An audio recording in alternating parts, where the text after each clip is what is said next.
Opa, na última aula nós fizemos o seguinte. Foi uma introdução à propagação de calor e calorimetria, né? Eu chamei o bolo todo de calorimetria, né? Mas eu falei que eu passaria pelos dois capítulos, ok? Estou no primeiro ainda, no primeiro capítulo sobre o assunto, né? Que na verdade é o capítulo 3, ok? Na última aula eu falei geralzão, né? Usei alguns aplicativos, não deixarei de utilizar esses aplicativos, galera. Tudo bem? Só que agora eu vou seguir a apostila de vocês assim mais fielmente, beleza? E vou mudar um pouco a estratégia, tá? E vou, obviamente, ouvir o feedback de vocês depois sobre o resultado, se foi bacana ou não, se mudou alguma coisa ou não. Ah, mudou nada não. Não, melhorou um pouquinho. Então, beleza, vou ouvir o feedback de vocês, tá? Mas eu vou falar de um conceito e vou dar aplicação, ou seja, vou pegar um exercício lá no livro de vocês sobre aquele assunto. Lógico que não dá para fazer isso com todos os exercícios, né? Às vezes um determinado assunto, eu falo se for cair demais, mas às vezes tem exercício demais e não tem como eu falar, beleza? Então eu vou resolver alguns, os que eu achei mais interessantes, os mais bacanas, que caem mais, tá? De cada um dos conceitos. Tranquilo? Já falei, tá? Comecei a falar de calor, mostrei lá nos aplicativos, beleza?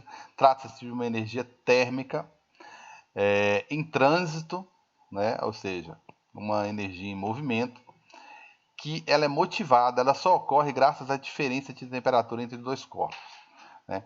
Então eu perco energia para o ambiente porque eu estou inserido num ambiente que está com a temperatura inferior à minha. Então, para manter a minha temperatura, eu tenho que ter a minha produção de energia interna, né? Para manter minha temperatura, porque eu estou constantemente perdendo calor para o ambiente, por o ambiente estar numa temperatura inferior à minha. Então, o que motiva essa transferência de energia de um lugar para o outro é essa diferença de temperatura. Objetos em contato com o mesmo valor de temperatura não tem movimento de energia, né? Então, o calor é essa energia térmica que passa de um corpo, né, de maior temperatura para outro de menor temperatura. Foi o que eu falei na última aula, só estou organizando aqui. Quanto maior a temperatura de um corpo, né, maior seria então essa quantidade de calor em movimento, né? Quanto maior a diferença de temperatura, maior é o trânsito de energia, certo? Bem, eu mostrei um pouquinho disso, comentei um pouquinho disso na última aula, né? Para não parecer que estou lendo slides, né? Bem, então, já que eu estou falando de transferência de energia, eu tenho três importantes formas de transferir energia aqui. Uma delas é a condução, quando eu estou falando de um meio, transferir energia no meio material, no meio que eu encosto numa colher quente, né? Isso é uma forma de condução de energia. Convecção, eu vou falar sobre a convecção, eu tenho até um exemplo aqui com condução, quando eu estou falando de contato direto com material sólido, né? Eu vou lá e pego tem panelas, né? Ainda tem algumas panelas que, por incrível que pareça, o cabo ou a alça é de metal, eu não consigo nem pegar, né? Então, por quê? Porque eu estou recebendo calor por condução, os átomos conduzem a energia aqui, né? E aí eu recebo essa carga toda de energia aqui. Convecção é quando eu estou fervendo uma água, por exemplo, que a água fica borbulhando porque ela está movimentando, né? Então, essas correntes que são geradas aqui, que eu vou comentar, né? Nós chamamos de correntes de convecção. E tem a chama, quando eu estou próximo de uma chama, eu ainda recebo o calor. E o Sol, que está a 150 milhões de quilômetros de distância, mandando energia para a gente. Ou seja, essa forma de propagação de energia que não precisa de meio material é o que eu chamo de radiação ou irradiação. Os dois termos são muito comuns, tá? Então, quando eu estou falando de meio sólido, né, de sólidos, eu estou falando de condução. Quando eu estou falando de meios líquidos, né, fluidos em modo geral, que isso serve para vapor e para gases também, eu estou falando de convecção, beleza? E quando eu estou falando de nem sólido, nem vapor, nem líquido, nem gás, ou seja, entre o Sol e a Terra não tem nada, e mesmo assim o calor, a energia chega até o planeta, então eu já estou falando de uma terceira forma de transferência de energia que não depende do meio material, que eu chamo de radiação ou irradiação. Beleza? Bem, vou falar um pouquinho mais sobre cada um deles, né? Condução, né? É sempre de maior temperatura, como qualquer transferência, né? Não é específico da condução. Maior temperatura para um ponto de menor temperatura, ok? Convecção, quando eu estou falando de uma água fervendo ali, né? Não necessariamente dentro de uma panela de pressão, né? Numa panela qualquer, uma água fervendo, a água que está em contato direto com a chama aqui, ela aquece, ficando com maior temperatura, perdão, né? Ficando com maior temperatura e essa maior temperatura, né, ocasiona numa densidade menor, né, as moléculas ficam mais livres, movimentam mais, distanciam mais, então diminui a densidade, essa água fica mais leve e sobe. A água de cima, né, que está mais distante da fonte de energia, que está um pouco mais fria, né, de maior densidade, vai descer. Então é isso que mantém essa corrente de convecção. Beleza? Bem, eu falei mais, né, errei aqui e corrigi a tempo, lógico. Mas por quê? Né? A visão nossa de imagem ela é mais rápida do que a linguagem. Né? Então eu já vi uma geladeira aqui do lado, palavrinha fria entrou no meio do caminho aí. Então olha só, a geladeira, essa aqui é a geladeira antiga, né? E olha que essa imagem é atual. A geladeira antiga, não tão antiga, né? Digamos assim, tem modelos mais modernos, né? Não quer dizer que eu os tenha, né? Aqui em casa. Mas a geladeira muito usual, né, que já foi usada por décadas, né? Hoje as coisas mudam mais rápido, mas antes não. Foi usada por décadas, é o congelador dentro da própria geladeira. Uma forma inteligente, porque pensaram o seguinte: com a tecnologia da época, bem, eu já vou ter que fazer uma parte da geladeira ter temperaturas bem inferiores. Então, para que o restante da temperatura da geladeira, né, o restante também resfriar? Se eu resfriar só uma região bastante, o próprio ar aqui em contato com o congelador vai resfriar, né? Vai diminuir a temperatura, vai ficar mais denso e vai descer. E à medida que ele vai descendo e tendo contato com os alimentos que estão aqui, ó, o que acontece?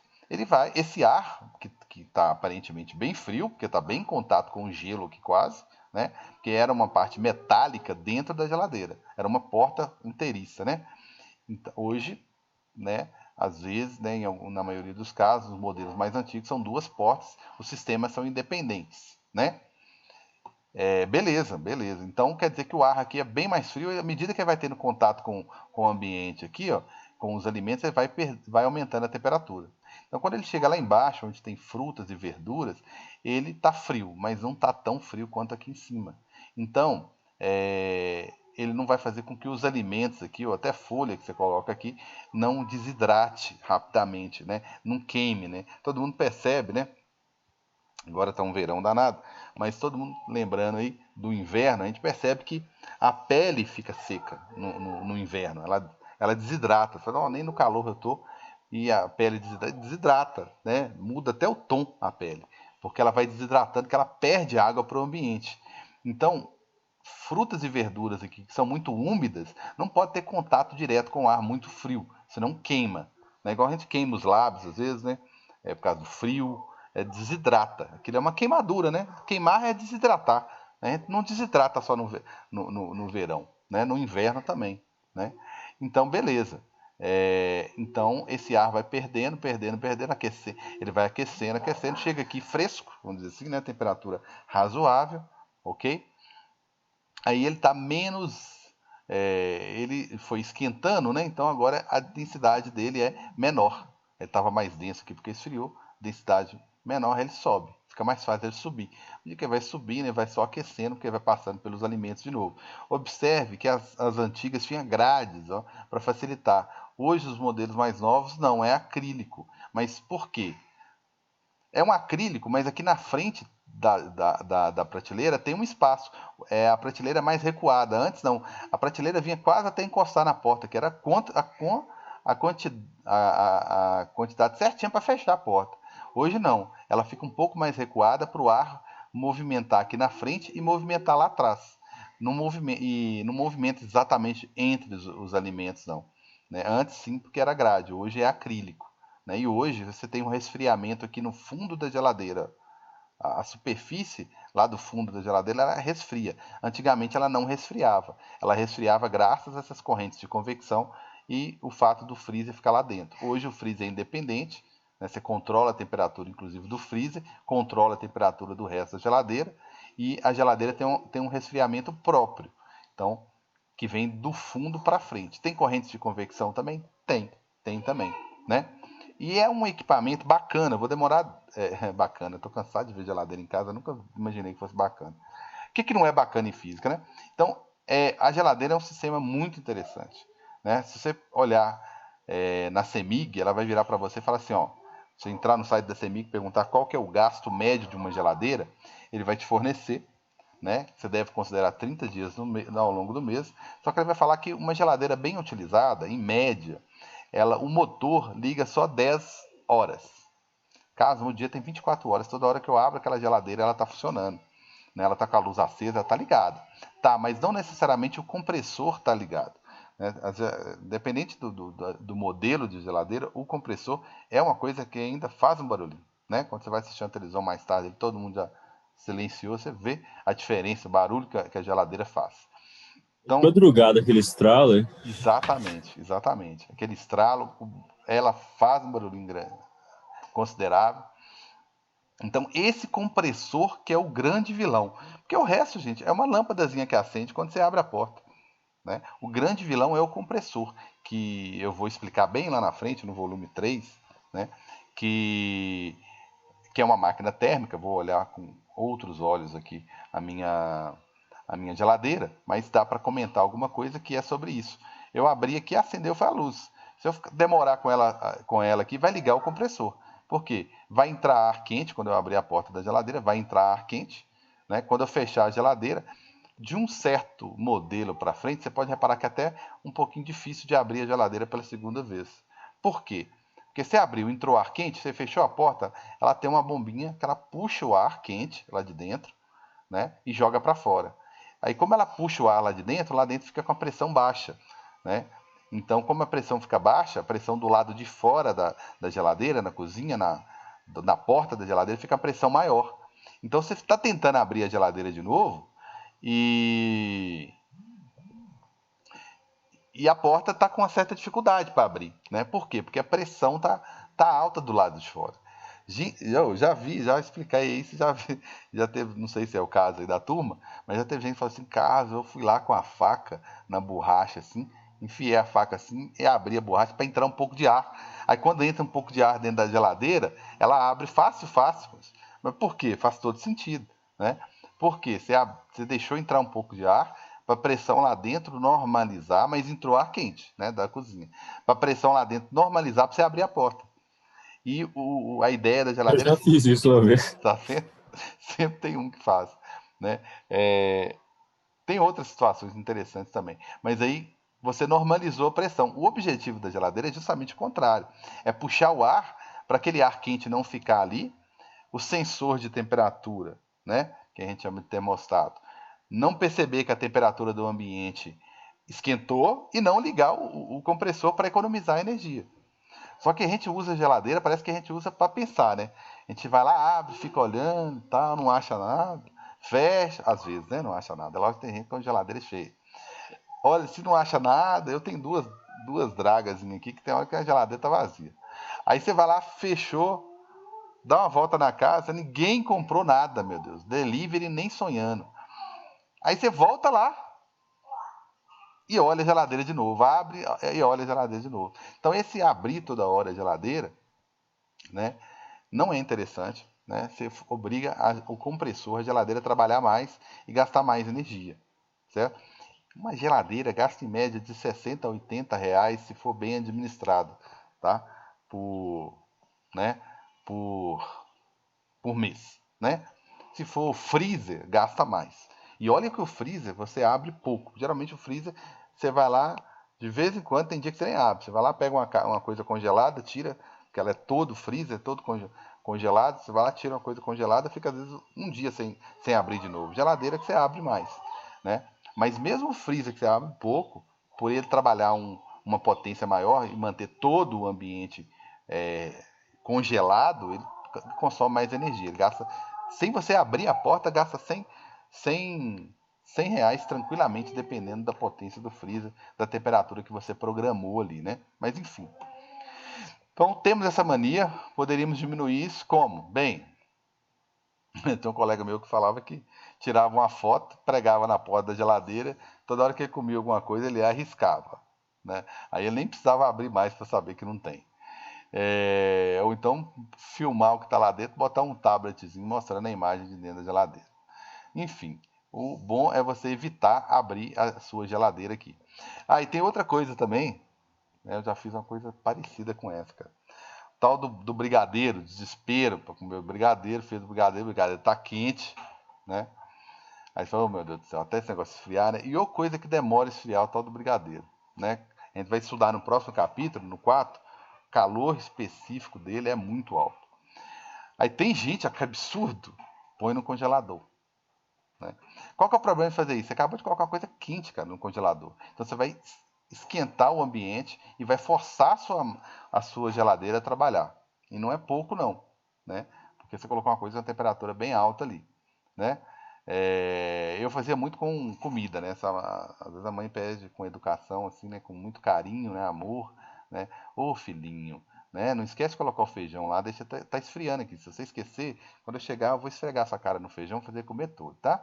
Aí você não esquece de guardar, não. Então ela fechava a porta, eu já guardava, porque, né? Não tem perigo de esquecer. E isso é um problema, porque aquece o ambiente e a geladeira vai demorar a conseguir recuperar aquela temperatura que foi programada antes. Então, enfim, né?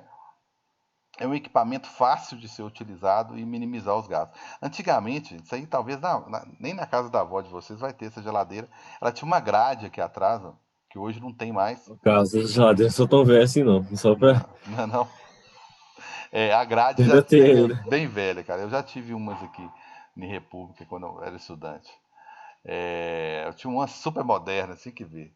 Só de abrir. Sabe quando você abre a porta, a porta de um quarto que até a janela balança um pouquinho? Que é normal, né? Dependendo da janela, do vitrô, ela até balança um pouquinho. Você abre uma porta, a janela bate. Isso é deslocamento de ar, né?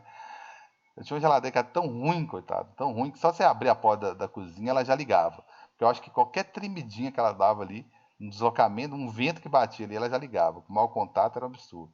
E tinha essa grade no fundo. E essa grade no fundo, ela servia para. Ela tem que A aquecer. roupa. É necessário que ela aqueça, né? Não para roupa como a gente costumava usar, né? O sapato que coloca ali, roupa íntima secando ali, toalha do banho secando ali. Bem, não é. Se fosse interessante, se não prejudicasse o consumo de energia e muito menos a geladeira, com certeza, né? As grandes marcas aí lançariam uma 2 em 1, né? É geladeira e secadora, né? Então não é interessante. Por quê? Porque ela resfria a grade deve ficar quente, porque ela é diferente, a geladeira. Nós falamos antes que o calor ele flui de maior temperatura para uma menor. Só que na geladeira eu quero justamente o contrário. Eu quero que o calor saia de dentro da geladeira para ela resfriar e vá para fora, vai para outro lugar, no caso para fora, para a cozinha. Como que eu faço isso? Eu não faço isso de graça. Gratuitamente, o calor vai da maior temperatura para menor. Mas forçando, ele vai da onde você quiser, amigo. Então, quando você liga na tomada, o compressor ele faz isso. Ele força o calor sair de dentro da geladeira, né? Que é um isopor, como se fosse um isoporzão, né? Sair de dentro da geladeira e manda esse calor para fora da geladeira. Para fora onde? Para a grade que ficava aqui no fundo. Aí, se você botar roupa molhada na grade, o compressor vai ter que se esforçar bem mais, vai forçar o equipamento para tentar tirar de uma temperatura menor para outra que você está diminuindo colocando roupa lá, né? Então, para que isso não aconteça, né, você não deve utilizar. Então, para aumentar a eficiência da geladeira, né, eles colocaram aqueles selos na porta lá, falando da economia da geladeira, que isso chama atenção, né? Aí, para fazer isso, eles tiveram que modernizar ela um pouco, tirando a grade para ninguém usar. Botaram uma placa até maior lá fora, que tem o mesmo, lá atrás, tem o mesmo papel da grade, né? Porque eu vendo a minha geladeira mais do que mostrando que ela é um equipamento que vale a pena, que você economiza não sei quantos reais por mês e por ano, né? Tirando essa grade para ninguém fazer isso. Beleza? Então é um sistema mais evoluído aqui de máquina térmica. Eu vou explicar isso depois. Mas o objetivo aqui era só falar, né? Eu me excedi um pouco, era só falar das convecções, das correntes de convecções aqui. Ok? Bem, continuando, já vem uma aplicação, né, que tem um pouco a ver lá com a geladeira, né? É porque atrás da geladeira tem um lugar onde passa um fluido, no caso da geladeira passa um gás. Aqui está passando uma água e o objetivo aqui é aquecer a água. E lá não, né? Então vamos lá. Bem, o uso de tecnologias associadas a energias renováveis tem feito ressurgir em zonas rurais técnicas mais eficientes e adequadas ao manejo de biomassa para a produção de energia, ok? Entre essas tecnologias, né, nem falei com você que exercício é esse. Perdão, é o capítulo 3, frente A, página 20. Ah, não, tá aqui do lado, perdão. Se localizarem. Então tá. Entre essas tecnologias está o uso do fogão a lenha, né, super tecnologia, de forma sustentável, ok? Para o aquecimento de água residencial. Bem, só para uso normal de água mesmo, até para banho, né? Essa água pode ser utilizada para banho. Tal processo é feito por meio de uma serpentina, que é essas voltinhas aqui, né, instalada no fogão e conectada através de tubulação de água, né, conforme mostra a figura seguinte. Então eu tenho a fonte de calor aqui embaixo, a serpentina, que são essas voltas aqui. Por que eu dou tanta volta aqui, né? Para aumentar a área de contato, né? Para a água demorar mais a passar aqui no fogo e aquecer mais, né? Então o fogão a lenha tem esse sistema de serpentina. A água aqueceu, ficou mais leve, com mais energia, né? Energia cinética principalmente. Ela vai subir facilmente do lado de cá, chegar na parte de cima da caixa d'água. Então a água quente vai chegando aqui em cima, expulsando a água fria. A água fria sai pela parte mais baixa, né? Ela já é mais fria, com maior densidade, né? Mais massa concentrada, né? Então ela desce aqui por gravidade, passa na serpentina, aquece e vai. E eu vou controlando isso aqui. É lógico, se você fizer uma caixa d'água, se você fizer uma caixa d'água que fique isolada do ambiente, você vai ter água quente durante mais tempo. Entendeu? Como que eu faço isso, Carlos? Bem, primeira coisa é usar uma caixa d'água de plástico, seria interessante. Bem, se você tem recurso, é usar aquela que o pessoal usa para água, para banho quente, para água aquecida, que é uma tubulação de alumínio ou aço inoxidável, todo bonitinho, que é uns galãozão que isola do meio exterior.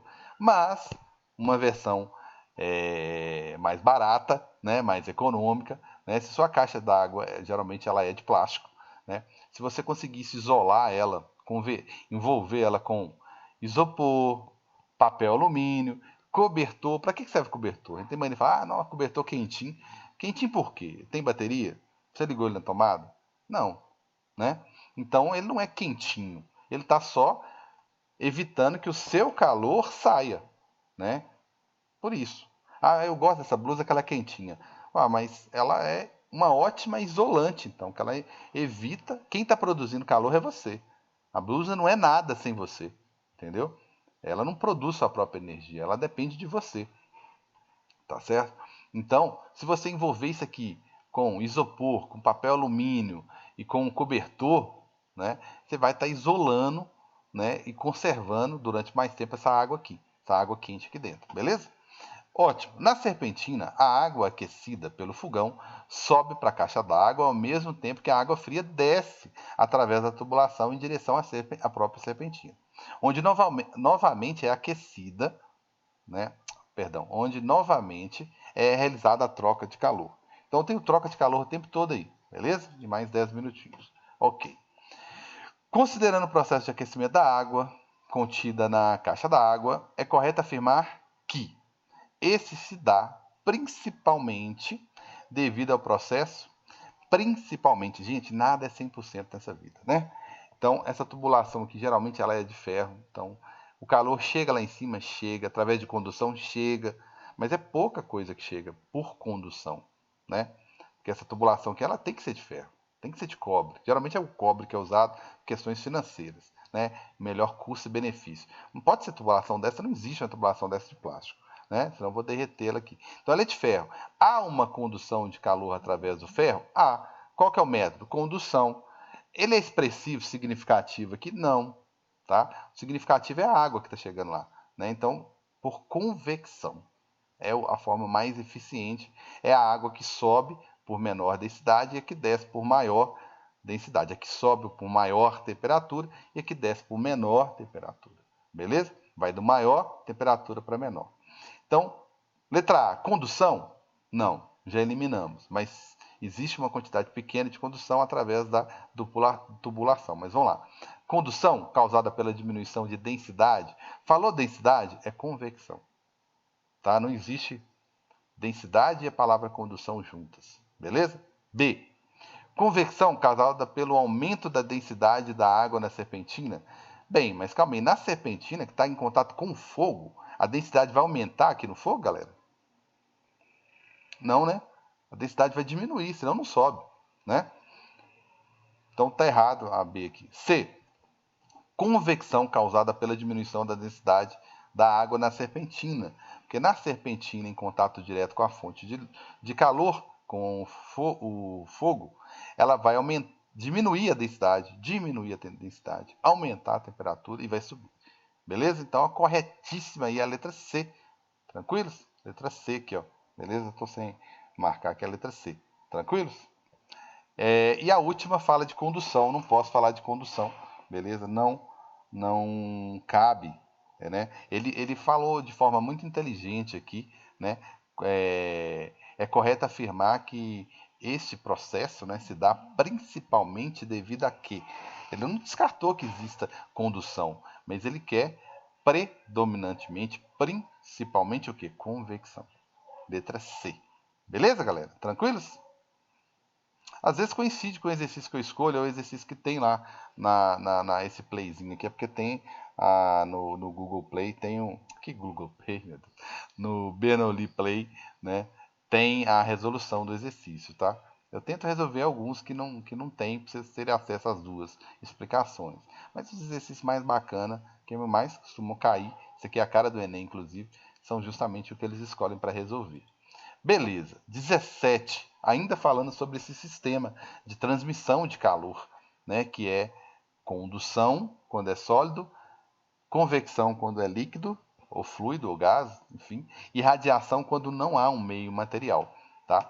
Um corpo, que é é colocado dentro de uma campânula de vidro transparente e evacuada. O que quer dizer isso? Dentro de um vidro sem absolutamente nada entre o vidro e o corpo 1. Ou seja, tem vácuo aqui dentro, né? Evacuada. Do lado externo, que é evacuada, espero que ninguém pensou bobagem, né? Então é o ar, né, que foi removido aqui e não tem meio material entre o vidro e o corpo 1. Do lado externo, né, em ambiente a pressão atmosfera, pressão normal, porque aqui dentro a tendência é a pressão ser a menor possível, né? Não tem ar. Um corpo 2 é colocado próximo à campânula, mas não em contato, não em contato. Acabou de eliminar o que, galera? Condução. Não há contato físico, então não há propagação por contato entre os dois corpos, ok? Foi colocado próximo, né? Mas não em contato. As temperaturas dos corpos são diferentes e os pinos que os sustentam são isolantes térmicos, ou seja, se o 2 tiver uma temperatura altíssima, não dá para passar para o chão e o chão passar para o outro. Não dá. Ele já falou que são hastes isolantes térmicas, tá certo? São isolantes térmicas, as hastes. Ou seja, né, os pinos aí são isolantes térmicos. Considere as formas de transferência de calor entre os corpos, né? Considere as formas de transferência de calor entre os corpos e aponte a alternativa correta. Bem, ele já eliminou alguns, não tem contato físico, então não falaremos sobre condução. Esquece condução, galera, tá? Então eu fico entre convecção e o outro é, ok? Convecção, tá? Deu um branco aqui porque o rapazinho passou aqui. É convecção e radiação, ok? Tem uma coisa interessante que ele já falou que tem vácuo aqui ó, em volta do corpo 1. Se tem vácuo, ou seja, não tem fluido nenhum, então não pode ser por convecção. Já eliminei 2, então estou na convecção. Repararam que a convecção é que mais cai. Eliminei a convecção, perdão. Então estou pensando agora em radiação. O que mais caem é radiação e convecção. Como ele evacuou isso aqui, ó, vácuo, então acabou com a possibilidade de convecção. Beleza? Só sobrou irradiação, tá? Então, letra A. Não há troca de calor entre os corpos 1 e 2. Bem, errou aí, tá? Falar que não há troca. Se há temperaturas diferentes entre eles, há troca sim, tá? Então, elimine a letra A aí. B. Não há troca de calor entre os corpos 1 e 2. Tá errado, errado. Resolvendo Ok? a questãozinha aí, então. Então, vocês já mataram a questão, né? Não há troca de calor? Não, há troca sim. Letra C, não há troca de calor? Sim, há sim. Então, estou entre D e E. Os únicos que afirmam que há troca de calor, que aceitam, né, a troca de calor. Há troca de calor porque há temperaturas diferentes. Eu não sei quem que está com maior temperatura aí, mas se há temperatura diferente, então há troca. A troca de calor entre o corpo 1 e o 2 e a transferência se dá por condução, por convecção, perdão. Convecção. É isso que errou. É isso que está errado. Né? Não há convecção porque há um vácuo aqui, ou não há meio material para que isso aconteça. Se tivesse sem essa campândula aqui, ó, tivesse o ar livre, a tendência do ar é subir. Mas eu poderia falar assim, mas está muito próximo, Carlos. O ar vai aquecer aqui, vai subir, vai encostar um pouquinho aqui no 2. Tá, tudo bem. Mas todo jeito, né? É bom que ele colocou o vidro aqui, mas de todo jeito, o único jeito do calor sair pela lateral aqui é por radiação. É igual quando você está na frente de uma lareira, né? Na frente de uma fogueira. O que acontece? O ar quente ele sobe, então eu deveria estar quase que em cima do fogo para sentir. Né? Por convecção, sim. Mas como há radiação que irradia em todas as direções, então mesmo a uma certa distância e do lado eu vou perceber o calor, né? Graças à radiação. Então seria a letra E. Há uma troca de calor entre os corpos 1 e 2 e transferência se dá por meio de radiação eletromagnética, né? Que é o infravermelho, que é o calor. Beleza? No contratempozinho que tivemos aqui. Então, para fechar, e na próxima aula eu venho com garrafa térmica, explico garrafa térmica e resolvo o próximo exercício que ele fala um pouquinho sobre garrafa térmica, beleza? Então esse aí, último, tá? Último, prometo, volume 2, frente A, capítulo 3 ainda, página 23. Acho que eu nem saí, página 23, beleza? Bem, esse exercício ele teve uma... repaginaram ele, já apareceu várias vezes, só que sem ilustraçãozinha bonitinha aqui. Preparar um bom churrasco é uma arte e em todas as famílias sempre existe um que diz bom no preparo. Sou eu, mas é mentira, eu não sou não. Em algumas casas a quantidade de carne assada é grande e se come no almoço e no jantar. Para manter as carnes aquecidas e o tempo, né, o dia todo, alguns utilizam uma caixa de isopor revestida de papel alumínio. Isso é interessante, que o papel alumínio ele exerce o papel de... ele reflete. Então ele evita a perda de calor através da radiação. Que eu consigo refletir a radiação do sol. Eu consigo refletir a luz do sol, eu consigo? Então é uma forma de você refletir um tipo de calor. Né? Uma forma de propagação de calor. Então o papel alumínio é muito interessante para isso. Né? Ele acaba te protegendo por isso. A caixa de isopor, o isopor em si, é um material isolante. Né? Ele é um material isolante. Então ele por si só já impede a condução, porque ele é péssimo condutor de calor. Então ele evita a condução de calor. Então eu já evitei a perda por radiação, porque o papel alumínio reflete a luz que tenta, a energia que tenta sair daqui, tá? Perdão, falei luz aí, não é visível, né? Eu tenho medo de chamar de luz só o que a gente enxerga. Mas tudo é radiação. O calor é um infravermelho, é uma radiação específica. E não vai sair por condução porque o isopor vai impedir. Considerando o exposto, né, assinar a alternativa correta que completa as lacunas das frases a seguir. A caixa de isopor funciona como recipiente adiabático. Adiabático, a gente vai falar demais lá para frente, ainda não falamos. Adiabático significa impede a troca de calor. É o mesmo que dizer isolante, tá? O isopor tenta o quê? Bem, pelo que está colocando aqui, pelas palavras impedir ou facilitar, tenta impedir a troca de calor. Ótimo. Tenta impedir a troca de calor com o meio por condução. E o alumínio tenta impedir a irradiação do calor. Então, qual que seria a melhor resposta aqui? O isopor tenta impedir, eu estou entre A e C, impedir. Isopor, condução. Então, eu estou na C aqui. Impedir a condução. E o alumínio, a irradiação. Então seria a letra C, que seria a resposta correta aqui. Alguma dúvida, galera? Tudo tranquilo? A aula particular agora foi, né? No finalzinho foi a aula particular. Foram poucos que eu agradeço demais, tá? Como hoje é o dia dos professores, eu até entendo isso como um presente. Ai, parabéns, Beleza? Carlos. Nem te dei Obrigadão. parabéns. Obrigado, Vitória. Valeu. Mas deu presente agora que, né? Meia dúzia apareceu no finalzinho aí. Agradeço demais. Beleza? Bem, gente, no mais, um abraço, tá? E esse é o último exercício que eu queria. Depois eu tenho mais alguns para ilustrar outros tópicos. Tá? Eu acho que assim fica mais produtivo a aula. Eu falo e imediatamente eu resolvo um exercício referente ao assunto. Então, para memorizar, fica melhor e fica mais didático. Beleza? Tranquilos? Então, no mais, Tranquilo, Carlos. um abração para todo mundo. Valeu, Obrigada, Carlos. Valeu, obrigado.